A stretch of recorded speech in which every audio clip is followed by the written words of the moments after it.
A one-piece sling installation or a chair sling installation, non-tension rod, okay? First thing you're going to do is you're going to take your bucket frame off of your base frame. For swivel chairs, there's generally 4 screws under the bottom that will allow you to do that. For dining chairs, typically there's 2 under the bottom and 2 on the back, all right? Now, before I do anything though, you need to take your slings, you need to open them up, place them in your car, park out in the sun, roll the windows up, okay?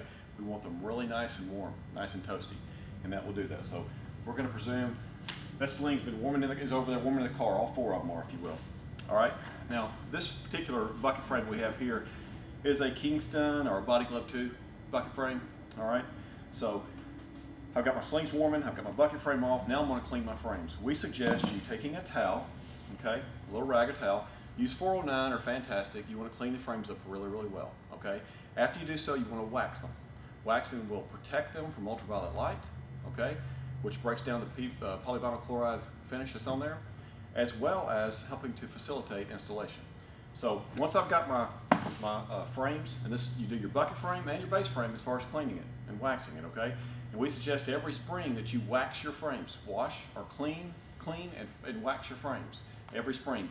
Next spring, I'm not going to take anything apart. I'm just going to clean everything, and then I'm going to wax the frames that are exposed to the elements or to the sun.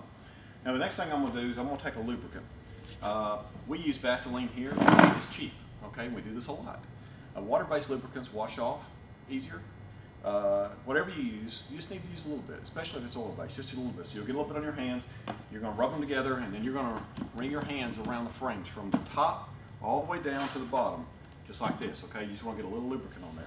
Now, next thing we're going to do is we're going to get some work gloves on. We suggest, these are called Flex Tufts.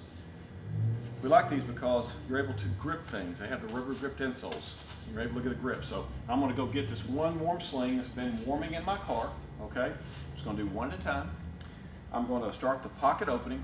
This is the front of the sling, this is the back, and that's where the pocket is. I'm going to start the pocket opening on the back of the chair, okay? And we suggest laying down some towels that you can use as a cushioning device here, okay? So I've got the bucket frame on the towels, and what I'm doing is I'm sort of muscling this down. If I feel like I might need to get, it gets stuck with me, I need to pop it down on there, that's okay, you can do that. But I'm gonna muscle it all the way down, turn it over, and I'm doing the same thing like this. I'm gonna get it down as far as I can, okay? I'm trying to literally punch this bucket frame out the top corners of the sling. Don't worry, you won't do it, you can't do it. But I'm getting it down as far as I can. Now the last thing I'll do, I'm gonna take a flathead screwdriver, for example, and I'm going to wrap it into like a little bath cloth or terry cloth kitchen type towel.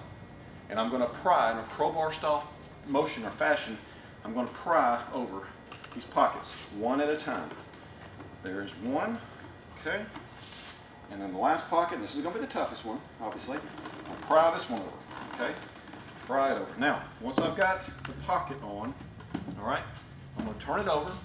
And I'm going to sort of manipulate this sling so that the binding is straight around the perimeter of this bucket frame. Nice, good looking sling, nice and tight. Last thing you'll do with the bucket frame is I'll take a punch. A punch is like a screwdriver, it's not a flathead, not a Phillips head, it's like a little pointy end on it. And I'm going to, those screw holes, the screws that we took out, the rockers have 4 on the bottom, dining chairs 2 on the bottom, 2 on the back. I'm going to feel for those indentations, and I'm going to punch. Feel for the other one, because this is a rocker chair, and punch. Feel for the indentation and punch. Feel for the indentation and punch. And then also, don't forget, you've got one screw here that holds your flat down. So I'm going to find that one, punch it. I'm going to put my screw back on first that holds the flat down. I've got my holes punched, and you're ready to put it back on your base frame.